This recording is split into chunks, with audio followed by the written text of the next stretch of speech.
जैसा कि मैंने आपको इससे पहले डेड गेम्स वाली वीडियो पर प्रॉमिस किया था कि अगर जिस पे 10 के लाइक्स पूरे हो जाएंगे तो उसका पार्ट 2 भी जरूर बनाऊंगा। तो ये लो हाजिर है पार्ट 2, जिसमें आपको बताने वाला हूँ 10 ऐसे मोबाइल गेम्स जो कि अब डेड हो चुके हैं क्योंकि उनके प्लेयर्स बहुत कम हो गए हैं। फ्रूट निंजा एक ऐसा गेम है जो आज से कुछ साल पहले तक काफी ज्यादा पॉपुलर हुआ करता था और हर किसी ने इस गेम को एक ना एक बार तो जरूर खेला ही होगा। लेकिन जैसे ही मोबाइल पर फास्ट पेस्ड गेम आने लगे जैसे पबजी, बीजीएमआई, तब इसका ट्रेंड मानो एंड सा हो गया और इसके डेवलपर्स भी इसमें काफी सारे नए मोड्स ले आए थे जो कि प्लेयर्स को इतने ज्यादा पसंद नहीं आए। इसके बाद इसका डाउनफॉल शुरू हुआ और साथ ही साथ काफी सारे और भी ऐसे गेम्स आ गए जो कि इसके एग्जैक्ट कॉपी थे, जिसकी वजह से लोगों ने इसको खेलना काफी कम कर दिया।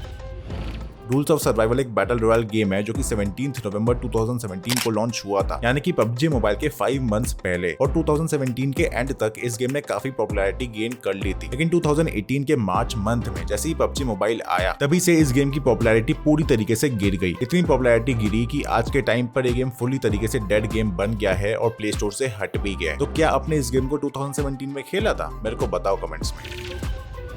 मिनी मलेशिया उन गेम्स के एग्जांपल में आता है जिसके बाद बैटल रॉयल गेम्स का क्रेज शुरू हुआ था इंडिया में। एक टाइम ऐसा था जब हर किसी के फोन में ये गेम हुआ करता था और लोग अपने दोस्तों के साथ इसको बैठकर खेलते थे। लेकिन आज देखा जाए तो इस गेम के प्लेयर बेस काफी ज्यादा कम हो चुका है पहले के मुकाबले। इसके काफी सारे रीजंस हैं, जैसे कि इसके डेवलपर्स जो थे वो सही टाइम पर अपडेट्स नहीं दे पाए। बहुत सारे हैकर्स भी आते थे इस गेम में, और इसके 2D ग्राफिक्स जो कि आजकल 3D एंड HD गेम्स खेलने वाले गेमर्स पसंद नहीं करे। इन सारे रीजंस के चक्कर में गेम का डाउनफॉल हुआ और आज इस गेम का प्लेयर बेस काफी ज्यादा कम हो चुका है। जब एंड्रॉइड फोन्स इंडिया में नए नए हुआ करते थे तब candy crush one of the first game हुआ करता था हमारे डिवाइसेस में। एक ऐसा गेम जिसमें हम 3 सेम कलर्स की टाइल्स को मिलाकर अलग अलग लेवल्स को कंप्लीट करते थे, और आज इसमें अराउंड 10,000 से भी ज्यादा लेवल्स हैं जो कि इसको एंडलेस जैसा गेम बना देते हैं, क्योंकि जैसे जैसे लेवल्स बढ़ते रहते हैं गेम की डिफिकल्टी भी बढ़ती है। कोई कोई लेवल तो इतने ज्यादा डिफिकल्ट होते हैं कि लोग उसको कई दिन खेलते हैं और फ्रस्ट्रेट होकर गेम भी डिलीट कर देते हैं, फिर रीइंस्टॉल कर लेते हैं। लेकिन जब से कॉम्पिटिटिव गेम्स आए हैं तब से इस गेम का क्रेज काफी कम हो गया है, क्योंकि लोगों को इसमें वैसा डोपामिन रश नहीं मिलता जो कि उनको कॉम्पिटिटिव गेम्स दे सकते हैं। और इसका प्लेयर बेस भी अब पहले के मुकाबले काफी ज्यादा कम हुआ है, जिससे कहीं ना कहीं इसके डेवलपर किंग को भी काफी इफेक्ट पड़ा होगा। बैटल ग्राउंड्स मोबाइल इंडिया, जो कि 1-2 महीने पहले इंडिया में बैन हो गया है। ये एक बैटल रॉयल गेम है जो कि पबजी के बैन होने के बाद आया था, वो भी इंडिया स्पेसिफिक, लेकिन इसको वापस इंडियन गवर्नमेंट ने बैन कर दिया। अब आप सोच रहे होंगे कि मैंने इस गेम को इस लिस्ट में क्यों इंक्लूड किया है। पहले इसके काफी रीजंस हैं, जैसे आज भी लोग पबजी का ग्लोबल वर्जन खेलना पसंद करते हैं क्योंकि बीजीएमआई में काफी सारे इवेंट्स नहीं आते जो कि पबजी ग्लोबल में होते हैं। साथ ही साथ इसमें काफी ज्यादा हैकर्स भी हैं, क्योंकि ये गेम इंडिया स्पेसिफिक बना था, इसलिए इसमें ग्लोबल वर्जन की तरह सिक्योरिटी नहीं है। और अब बैटल रॉयल गेम्स में भी काफी सारे नए गेम्स आ भी चुके हैं और आने वाले भी, जैसे कि apex legends mobile, new state mobile, Warzone mobile. इसलिए फैंस सब इतना एक्साइटेड नहीं है बीजीएमआई के रिटर्न को लेकर, एंड इसलिए मैंने इस गेम को लिस्ट में इंक्लूड करा है।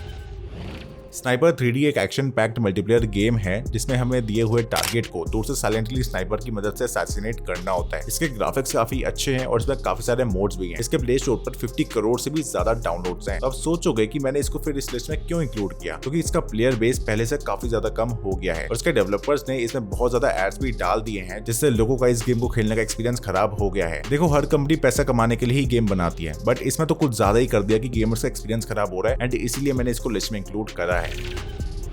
पबजी मोबाइल लाइट एक बैटल रॉयल गेम है जो कि पबजी मोबाइल के बाद सबसे ज्यादा खेले जाने वाला गेम था, क्योंकि ये गेम स्पेसिफिकली लो एंड डिवाइसेस के लिए बना था और 2019 में इसके 100 मिलियन से भी ज्यादा डाउनलोड्स हो गए थे। ये गेम काफी पॉपुलर हुआ क्योंकि जिनके पास लो एंड डिवाइस थे वो इस गेम का फुल मजा ले सकते थे। इसमें 60 प्लेयर्स की लॉबी थी और गेम को खेलने में मजा भी आता था। लेकिन पबजी के साथ साथ इंडियन गवर्नमेंट ने इस गेम पर भी बैन लगा दिया, तब से इस गेम में ज्यादा कोई अपडेट्स भी नहीं आते और ये गेम भी डेड सा हो गया है। आप में से किस किस ने गेम खेला है मुझे बताओ कमेंट्स में।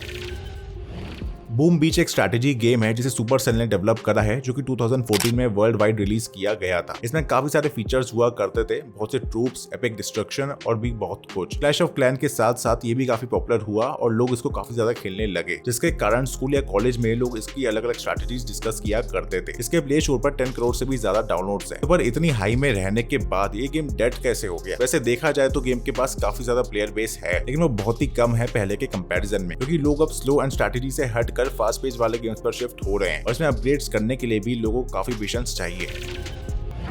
शैडो फाइट 2 एक रोल प्लेइंग फाइटिंग गेम है जिसको साइप्रस बेस्ड निकी ने डेवलप और पब्लिश करा है। ये शैडो फाइट सीरीज का सेकंड इंस्टॉलमेंट है और शैडो फाइट सीरीज का बेस्ट गेम। गेम के स्टार्टिंग में हमारे पास कोई वेपन नहीं होता, लेकिन जैसे जैसे हम गेम खेलते हैं हमें नए नए वेपन्स मिलते हैं जो कि काफी अच्छे भी होते हैं और उनसे खेलने में मजा भी आता है। हर वेपन का अलग अटैक पैटर्न होता है और इसमें काफी सारे मूव्स भी हैं सीखने को। साथ ही साथ इसमें बॉस फाइट्स भी बहुत होती हैं जो कि काफी इंटरेस्टिंग है। बात करें इसके डाउनफॉल की तो सिंपल सी बात है कंपटीशन, क्योंकि इसमें हर बार सेम चीजें रिपीट होती थी जिससे लोग कुछ टाइम बाद बोर हो जाते थे। इसलिए गेम का प्लेयर बेस पहले के मुकाबले काफी ज्यादा कम हो गया है और इसमें कुछ इतने खास अपडेट्स भी नहीं आए हैं। आप जितना आगे जाओगे बॉस उतना ही हार्ड और एनोइंग हो जाते हैं, जिनको अगर आपको मारना है तो आपको एड्स देखने या फिर गेम में आइटम्स लेने पड़ेंगे।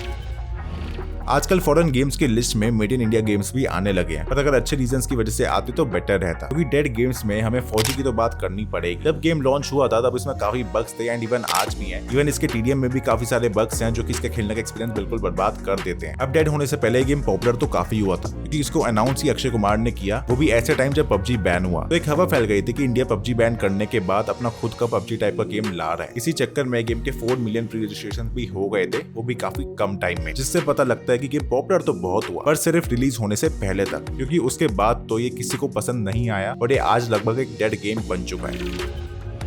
तो ये थे वो गेम्स जो कि आप में से काफी लोगों ने खेले होंगे, कुछ आज भी खेल रहे होंगे, लेकिन साथ में ये भी ऑब्जर्व कर रहे होंगे कि अब इनका प्लेयर बेस कितना कम हो गया है, क्योंकि सिंपली जो आपके दोस्त इन गेम्स को खेला करते थे अब वो काफी कम हो गए हैं, दूसरे गेम्स से शिफ्ट कर गए हैं। कमेंट करके बताओ कि आप अभी भी इन गेम्स को खेलते हो या फिर नहीं। अगर वीडियो पसंद आई है तो वीडियो को लाइक कर दो, साथ ही गेम्स को मेरे चैनल को भी सब्सक्राइब कर दो। मिलता हूं आपसे अगली वीडियो में, तब तक के लिए टाटा बाय बाय।